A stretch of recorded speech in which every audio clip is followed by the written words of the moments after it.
One of the many tragedies of this year was the crash of Spaceship Two and the death of one of its crew. Investigations of causes could take a year, but the quest continues. And now Kyll Schomberg of the University of New South Wales is using geometry to try to find a cheaper and safer way to fly. Here's how. I'm sure that almost everyone, at one time or another, has wanted to be an astronaut.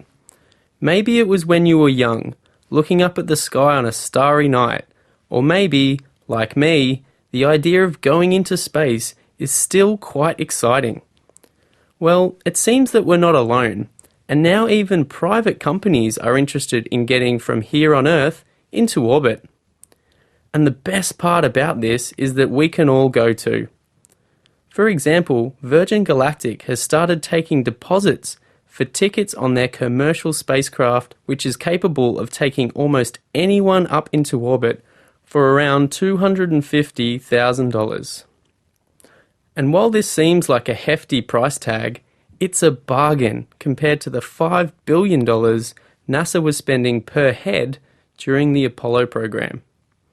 But still, at that price, I know I won't be going to space anytime soon.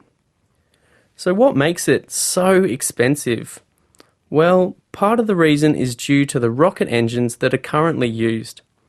The problem is that conventional rocket engines only really work efficiently at one specific altitude, which is bad news for our spacecraft going all the way from sea level into orbit. Throughout the trip, the engine is continuously experiencing a loss of efficiency due to the changing atmospheric pressure. This effect is a huge problem in conventional rocket engines, and it accounts for over 90% of the total losses in the whole engine. One way to get around it is by using a staged launch system. A simple staged launch system would combine a low-altitude and high-altitude rocket and then simply detach the low-altitude rocket after its fuel has been used up.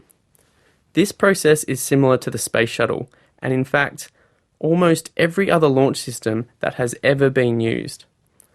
However, there is actually another way, and this involves the use of an altitude-adaptive propulsion system.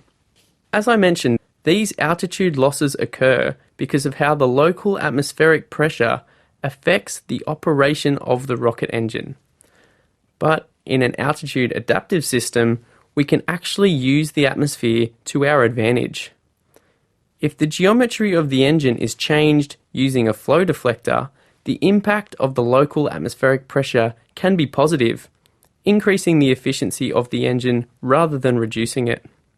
And the best thing about this type of design is that it is self-regulating and would theoretically outperform a conventional rocket engine all the way from sea level into orbit.